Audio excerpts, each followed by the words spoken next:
Picking up right where we left off, the crew unknowingly step out into a radioactive planet named Scarrow, finding themselves in a so-called petrified jungle, which basically means everything is made of stone rather than wood. Exploring further, they discover a city in the distance which seems abandoned, and the Doctor is keen to enter the city. Ian and Barbara aren't so keen on this idea for obvious alien planet reasons, and as the crew return to the TARDIS, Susan feels a hand on her shoulder. Of course, nobody believes her. The Doctor initially agrees to leave the planet, however upon attempting to do so he discovers that the fluid link of the TARDIS is empty, and in order to leave, they will need to find some mercury. At first light then? They come to the conclusion that the city is the best chance they have of finding mercury, with Ian remarking that the Doctor got his wish after all. The next morning, the crew steps out to head for the city and discover a metal box placed conveniently outside. This leads them to conclude that Susan did actually feel someone touch her shoulder, most likely the same person who left this box behind for the crew. Inside are some vials, however they're unsure what exactly they contain. They leave them in the TARDIS and move into the city, exploring the metal buildings. They separate to cover more ground, however Barbara seems to find herself lost.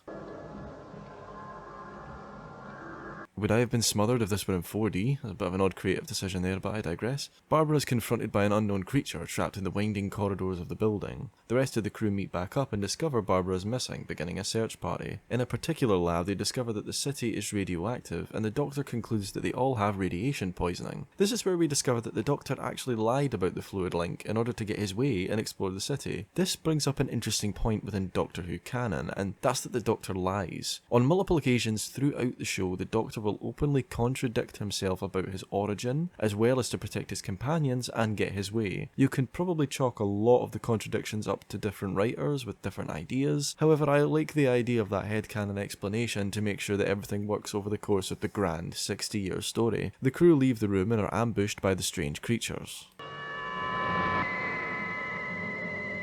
We meet the Daleks, survivors of a war, transformed and disfigured by the planet's radiation spawned from said nuclear war. They shoot Ian with some sort of beam, rendering his legs paralysed, and they hold the crew as prisoners. The Daleks are just one side of this nuclear war, as they describe their enemies, the Thals. From the sounds of it, the Thals are just as disfigured as the Daleks. The Daleks don't like the Thals for one very simple reason. They not like us. The Daleks built their iconic machines to hide their appearance as well as for offensive reasons. The Doctor explains their little radiation poison predicament during an interrogation, and that without help they will soon be dead. The Daleks allow one of the crew to travel to the TARDIS to obtain the vials, concluding that this must be an antidote for the radiation. Ian is still paralysed and the Doctor and Barbara are succumbing to the poisoning too much, leaving Susan to travel back to the jungle. She does so with the feeling of being followed. Meanwhile, the Daleks reveal to the rest of the crew that they have no intention of giving the antidotes to them, instead keeping them for themselves. Susan leaves the TARDIS encountering a young man named Aladon. He reveals himself to be one of the Thals, so they've not been affected by the same radiation mutations after all. Susan tells Aladon about the Daleks, and he's surprised to find out they're still alive. He gives Susan more antidotes as well as a blanket to keep her warm, revealing himself to be the mysterious hero. The Thals are struggling, however, as Aladon explains they're desperately seeking food,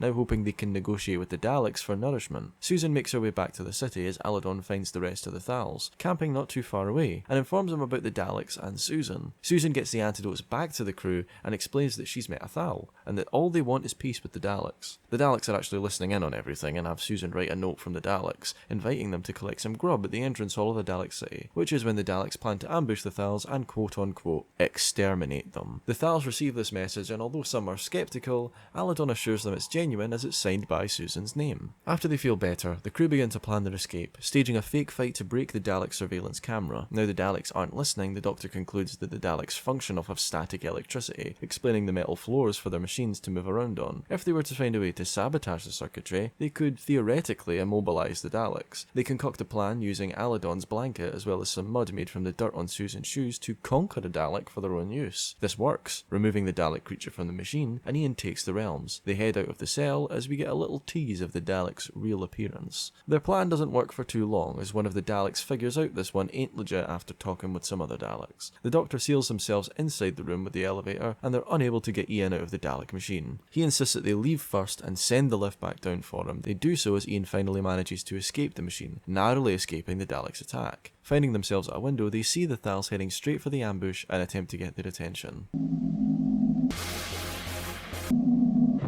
They soon discover that the Daleks are heading up the lift after them, and they drop a sculpture on the lift to slow them down, making their way further into the building to save the Thals. The Thals, meanwhile, take the food, as their leader Temesis begins a negotiation for peace with the Daleks. Ian finds the ambush and actually stands by, giving the Daleks a chance. A fact that we know is naive, given the long history of the show nowadays, and of course, the Daleks begin the ambush as Ian attempts to give them a heads up. Temesis is killed, however, thanks to Ian, the rest of the Thals escape along with the TARDIS crew. They all meet back up at the Thal camp, and the Doctor learns a bit more about the history of the Thals. They were once a warrior race on the planet Skaro, living alongside the Dals. After the war, the Dals became the Daleks, and the Thals adopted pacifism. Determined to never succumb to the horrors of war again, Ian steps in to explain that sometimes hostility is necessary in order to survive, but the Doctor suggests they leave well enough alone that they're safe and can leave. There's just one small problem, however.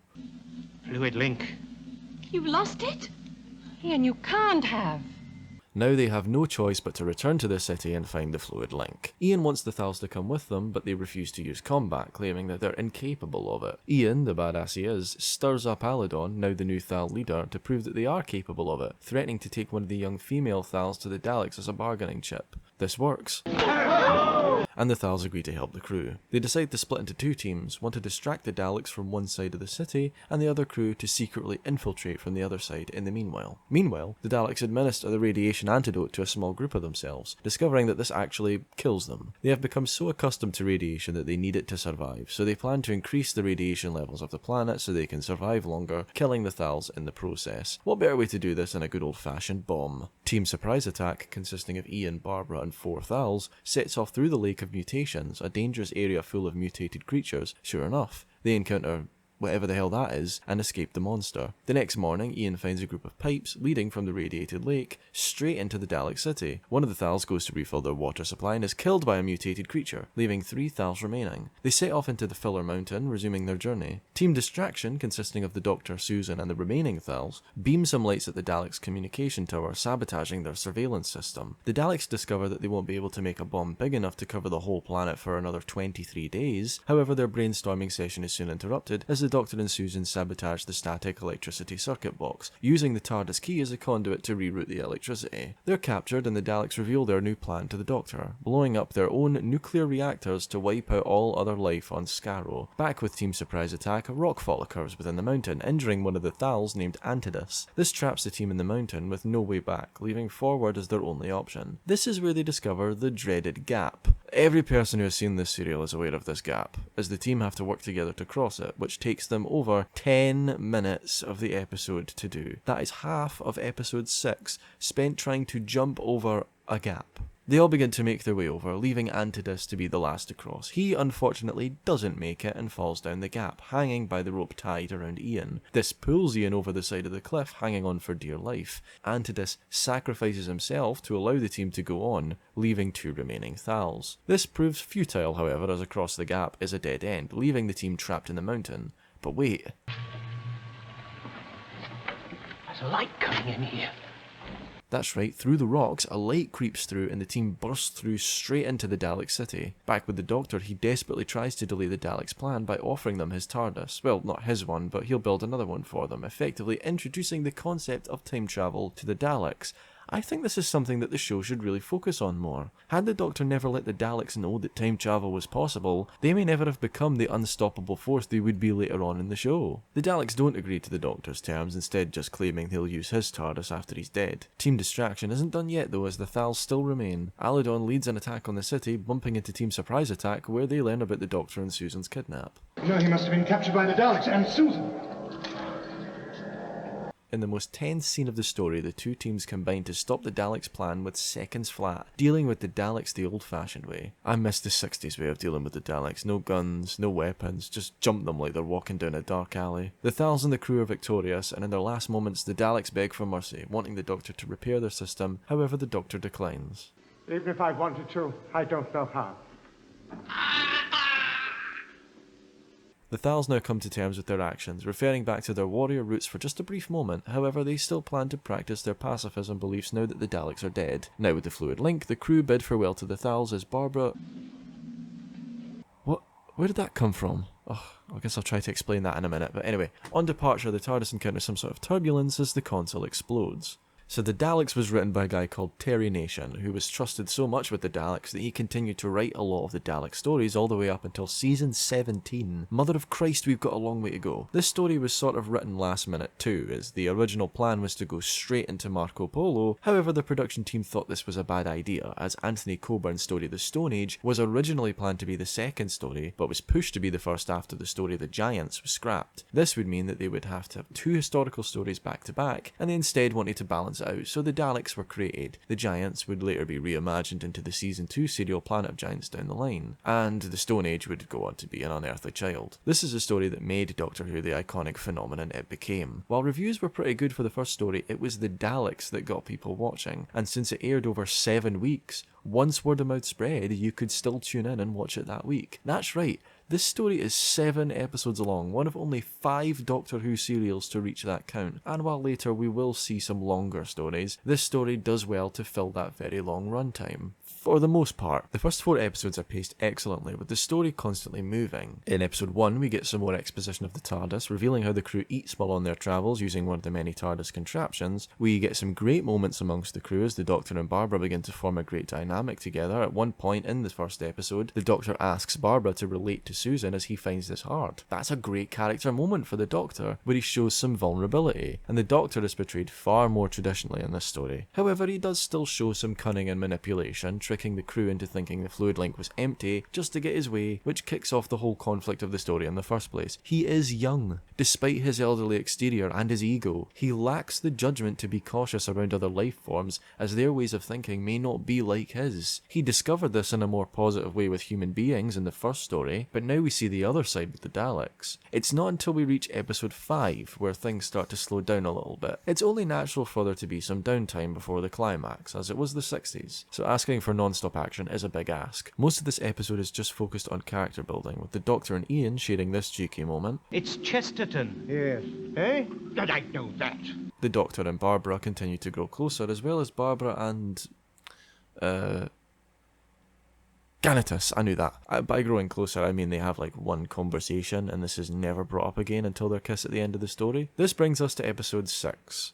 By far the slowest episode of the story, with the crew heading through Filler Mountain, simply to pad out the runtime. Sure, Antidus sacrifices himself, which I suppose justifies its existence in the story somewhat. This could have been achieved other ways. Instead of building the supposed romance between Barbara and Ganatus, they spent half the episode jumping over the infamous gap. Episode 7 obviously picked things back up, but there's seemingly, on the surface, no reason for making this story 7 parts long. However, I'll talk a bit more about that during the next serial. The climax works very well, and in the end, it's a satisfying sci-fi epic. The story is great, it's just the pacing in the latter half that could have used a little work. However, that being said, for this video I also tried being the key word, to watch the Daleks in colour, made for the 60th anniversary of the show. However, instead of colorising the whole story, they edited the serial down to 1 hour and 15 minutes, cutting out almost an entire hour of the story, making everything move at a much faster pace. This somehow removes all personality from the story, turning it into more of a movie than the episodic epic it was. Please, if you've never watched this story before, watch the original episodes and not this hack job. Okay, hack job is a bit too harsh. They did remake some of the shots to add more depth and redo the soundtrack, but I think that second one specifically overall has a negative impact on the story. Listen to this scene from the original episode when the crew first encounter the Daleks. Now here it is in colour. Personally, I much prefer the original's minimalist soundtrack to the corny sci-fi synthesizer they went for with this colorization, but I digress. This story was also later remade into the film Doctor Who and the Daleks the following year, with Peter Cushing playing the Doctor. For all you non-Brits, Peter Cushing is this guy in Star Wars. You would prefer another target, a military target, then name name it, now! Carol Ann Ford, despite not playing one of the most well-written companions in the show's history, has a great performance in this serial. Her scenes with the Thals and Daleks really sell the fantasy of it all, which also highlights the superb world building the story does. The bloated runtime does allow them to explore the planet of Skaro more, going in-depth about the intricate politics that surrounds the Thals and the Daleks, which brings me to one of the central themes of the story. The Daleks are effectively mutated Nazis. Don't forget, this wasn't too long after the Second World War, so this was a commentary on racism and teaching that concept concept to a young audience, rightfully condemning it as the Daleks are killed at the end. The thing that kind of loosens that message is that the Daleks do come back, and we all know that, and no matter how many times they are seemingly defeated, they always come back. For a more mature audience, this clearly signifies that evil can never truly be overcome. Not forever. But for what was planned to be a kids show, the Daleks' inability to be defeated may come across as cool. I mean, when I was younger, I loved the Daleks. What with all the merchandise and their childlike pattern of speech, and while I don't think there's anything wrong with that, it does affect the original intention of this story's themes to a certain extent. Obviously, it doesn't ruin it, and this is perhaps the most important story in Doctor Who's history. But see what I mentioned earlier about this being a far better introduction to Doctor Who than An Unearthly Child? It's action-packed, builds a great story, expands upon the characters' personalities, but I can't help thinking that the story wouldn't have worked as well had An Unearthly Child not come first. We know the characters already, which is why we are able to add more layers in this story, unlike with the Daleks in Colour, where it's treated like a movie, and any arcs and anything, it's just all taken out. We know the characters already. For example, the Thals asked the Doctor about his home, to which he's very disregarding, only mentioning that he was some sort of pioneer to his people. It's a very interesting choice of word there, pioneer. In what way we don't quite know yet. The camera angles are always entertaining in this story, including the silly Dalek POV shots, my personal favourite being the one where it looks like Ian is taking a swing in a bar fight. It's that personality in both the cinematography and soundtrack that makes the Daleks the great story it is. If you're looking to give Classic Who a go and you're struggling with the first story, try this one out. It's a much more accurate representation of Classic Who and explains the origin story of the show's most iconic villains.